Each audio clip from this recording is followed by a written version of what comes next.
Oh, oh, oh, oh, oh, oh, oh, oh, oh. Eggs are hiding in the grass so green. Chocolate treasures waiting to be seen. Bunnies bouncing like they own the show. All these colors setting hearts aglow. Sun is shining like a golden dream. Candy sparkle in the morning beam. For many, the Easter Bunny is so familiar to us all in the Western world, as we were introduced to him as kids, whether that be through hunting for his colourful eggs or through delicious gifts of large chocolate eggs. This holiday often brings back fond memories. However, have you ever wondered where this creature that we love so much comes from? Hopefully, we can tackle this question and a few more today. As for where he originates, it is widely believed that he hails from Germany and was originally referred to as Osterhase, which in English would translate to Easter hare. The earliest known mention of the first iteration of the Easter Bunny dates as far back as 1572 and can be found in a dictionary of English folklore. The quote stated, "Do not worry if the Easter Bunny escapes you. Should we miss his eggs, we will cook the nest." Like many fairy tales of this time period, this reference to the Easter Bunny comes off as a bit dark and is a tale that we would not tell to our children during this present day, as it seems the Easter Bunny was a source of prey for these children, a meal for them to bring to their family, and if he himself could not be captured, it was his eggs that we would feast on instead. However, as times would change, so would the traditions surrounding this Easter. Children would no longer hunt for the eggs of most likely chickens or ducks, as they once did when the holiday originated, but instead hunt for colourful plastic eggs filled with chocolates and toys, or receive large-shaped chocolate Easter bunnies and eggs, or even baskets filled with toys. In terms of his appearance, when he first originated, it was believed that the Easter Bunny was indistinguishable from any other hare and would have grey fur, with the one exception being it may have walked on its hind legs.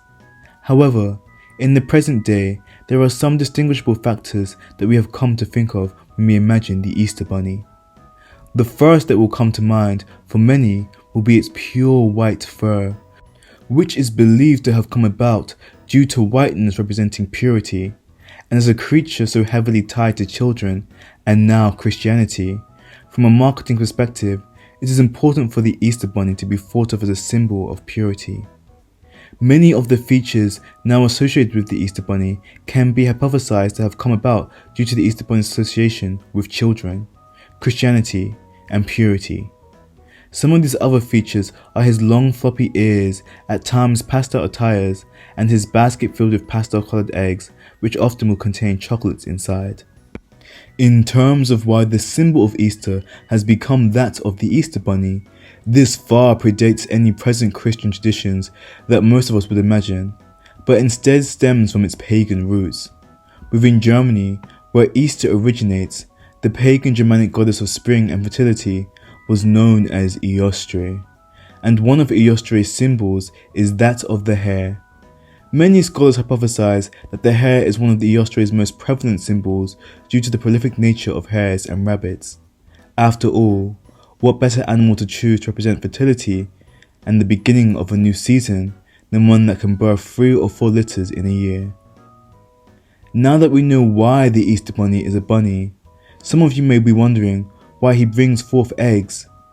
Besides the fact that within Germany, when the first iterations of Easter as we know it today were being formed, and as previously stated, the eggs of real animals were hidden for children to find, it was believed that within the pagan practice of Easter, there was also a significance with this festival and that of eggs. Similar to rabbits, eggs were also a symbol of Eostre and that of fertility and spring being on the horizon.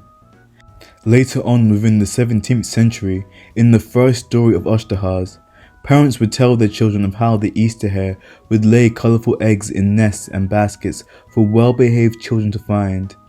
It was these stories of the Easter hare that German children would eventually spread throughout the Western world.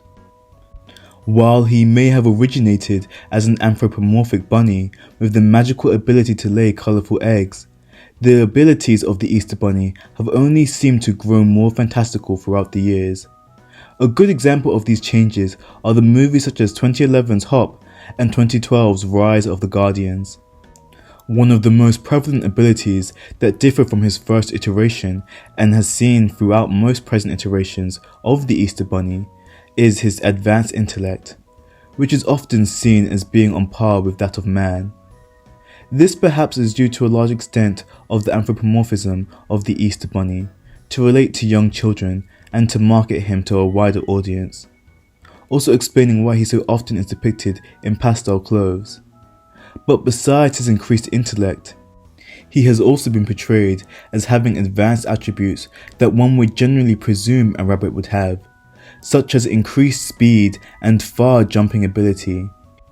In what also seems as a tether to the holiday's origins, and specifically seen within the Rise of the Guardians, the Easter Bunny can be seen with the ability to control fauna, which is most likely a nod to what Easter truly represents, the coming of spring. This has been a deep dive into the origins of the Easter Bunny. If you enjoyed this video, please don't forget to like, share, and subscribe. And please tune into our other videos on the topics of Easter, which we released throughout April.